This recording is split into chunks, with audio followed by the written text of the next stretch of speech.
دوستو، اگر ہم پاکستان کے تاریخی ورثے پر نظر ڈالیں تو اس میں ہمیں بے شمار تاریخی مقامات اور عمارتیں نظر آتی ہیں جو مختلف نامور بادشاہوں اور شخصیات نے تعمیر کروائی ہیں۔ ان تمام عمارتوں میں لاہور کے شاہی قلعے کو ایک خاص مقام اور مرتبہ حاصل ہے، اسی لیے آج کی اس ویڈیو میں ہم اس شاہی قلعے کے بارے میں بات کرنے والے ہیں۔ برصغیر پاک و ہند پر بہت سارے خاندانوں اور بادشاہوں نے حکومت کی ہے، مگر جو شہرت اور مقام مغلیہ خاندان کو حاصل ہے وہ کسی اور کے حصے میں نہیں آ سکا۔ اس کی وجہ نہ صرف یہ کہ ان کا بہترین نظام حکومت تھا، بلکہ وہ شاندار عمارتیں اور قلعے بھی ہیں جو انہوں نے اپنے دور حکومت میں تعمیر کروائے ہیں۔ برصغیر میں مغل حکومت کی ابتدا بابر بادشاہ نے رکھی، جس نے 1526 میں لودھی خاندان کے آخری بادشاہ ابراہیم لودھی کو پانی پت کی جنگ میں شکست دی۔ تاہم مغل خاندان کو مضبوطی اور شہرت 1556 سے ملنا شروع ہوئی، جب جلال الدین اکبر یعنی اکبر بادشاہ، جس کو عرف عام میں مغل اعظم بھی کہا جاتا ہے، وہ تخت نشین ہوئے تو مغل خاندان کو شہرت حاصل ہونا شروع ہوئی۔ اس خاندان کی حکومت مختلف عروج و زوال دیکھتے ہوئے 1857 میں بہادر شاہ ظفر کی گرفتاری اور رنگون میں جلاوطنی تک قائم رہی۔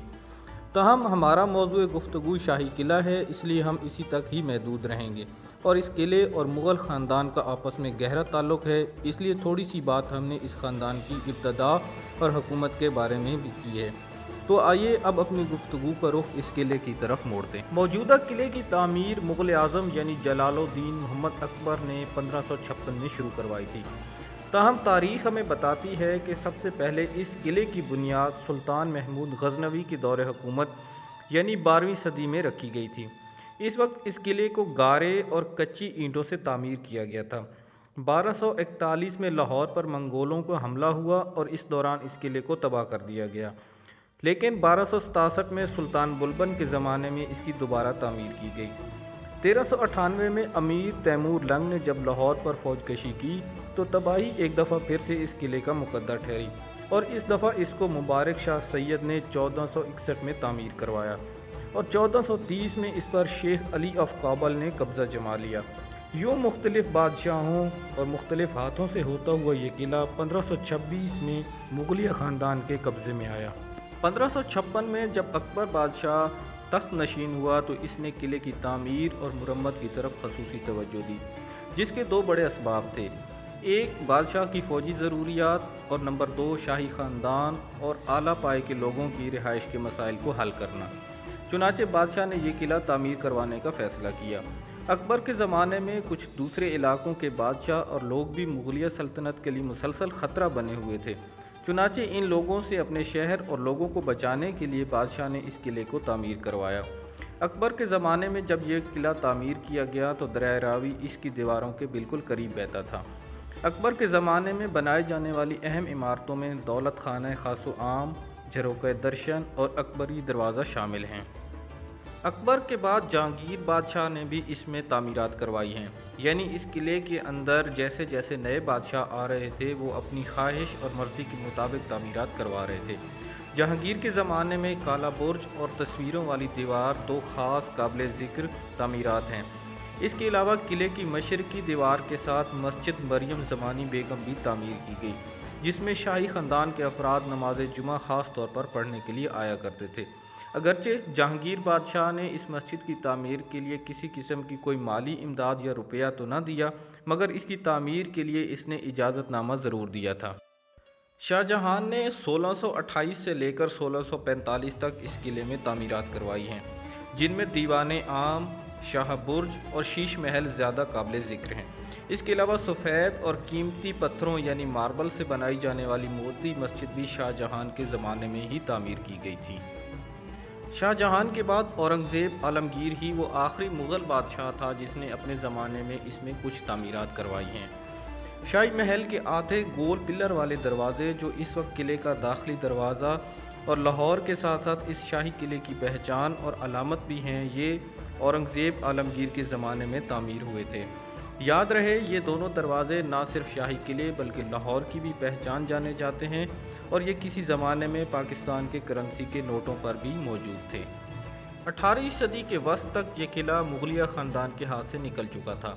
اور دوسرے مختلف خاندانوں اور بادشاہوں کے ہاتھ سے ہوتا ہوا یہ سکھ حکمرانوں کے قبضے میں آیا، کیونکہ برصغیر پر سکھ خاندان نے قریب 1.5 صدی تک حکومت کی ہے۔ جب انہوں نے اس قلعے کے اوپر قبضہ کیا تو اپنی ضرورت اور خواہش کے مطابق اس میں تعمیرات بھی کروائیں۔ مثال کے طور پر سکھوں نے اپنے عہد میں اس قلعے کے اندر سہت دری اور مائی جندہ حویلی تعمیر کروائی۔ تاہم یہ بات قابل ذکر ہے کہ 1841 میں سکھوں کی آپس کی یعنی اندرونی لڑائی کی وجہ سے دیوان عام بمباری کا شکار ہو کر تباہ ہو گیا تھا۔ 1857 کی جنگ آزادی کے بعد انگریزوں نے اس قلعے پر مکمل طور پر قبضہ کر لیا۔ بہادر شاہ ظفر جو کہ مغلیہ خاندان کے آخری تخت نشین بادشاہ تھے، ان کی حکومت تو پہلے ہی لال حویلی تک محدود تھی، تاہم اب ان دونوں جگہوں سے ان کو بے دخل کر دیا گیا۔ انگریزوں نے قلعے کو مکمل طور پر اپنے قبضے میں لے لیا اور اس قلعے کو رہائش کے ساتھ ساتھ فوجی مقاصد کے لیے بھی استعمال کرنا شروع کر دیا۔ اس میں فوجی بیرکیں تعمیر کی گئیں، اس کے علاوہ گولہ بارود بھی اس میں ذخیرہ کیا گیا۔ یہ قلعہ 1947 تک انگریزوں کے قبضے میں رہا۔ جب برصغیر پاک و ہند کی تقسیم ہوئی اور بھارت اور پاکستان معرض وجود میں آئے تو یہ قلعہ پاکستان کے حصے میں آیا اور اس وقت پاکستان کے صوبہ پنجاب کے دارالحکومت لاہور میں واقع ہے۔ شاہی قلعے کے 2 دروازے زیادہ قابل ذکر ہیں۔ پہلے نمبر پر موجود ہے اکبری دروازہ۔ یہ دروازہ جلال الدین اکبر نے تعمیر کروایا تھا، جو قلعے کے مشرقی طرف واقع ہے۔ کچھ لوگ اس کو مستی دروازہ بھی کہتے ہیں۔ دوسرے نمبر پر موجود ہے عالمگیری دروازہ۔ عالمگیری دروازہ مغل بادشاہ اورنگزیب عالمگیر نے اپنے زمانے میں 1673 میں تعمیر کروایا تھا۔ یہ قلعے کے مغربی طرف واقع ہے اور یہ قلعے کا اہم داخلی راستہ ہے۔ قلعے کی تاریخی اہمیت اور پس منظر کو مد نظر رکھتے ہوئے 1981 یعنی 1981 میں اقوام متحدہ کے ذیلی ادارے یونیسکو نے اس کو اپنی فہرست میں شامل کیا ہے، جس کا مطلب یہ ہے کہ یہ ایک بین الاقوامی اثاثہ ہے۔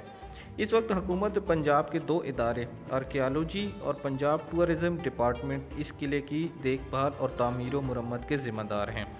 2005 اور 6 میں پنجاب حکومت نے اس کی خوبصورتی کو بڑھانے کے لیے اس پر اچھی خاصی رقم بھی خرچ کی ہے۔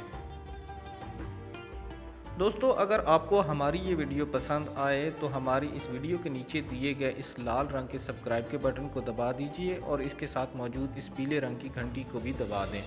اس طرح ہماری آنے والی ہر نئی ویڈیو بالکل فری اور فوراً آپ تک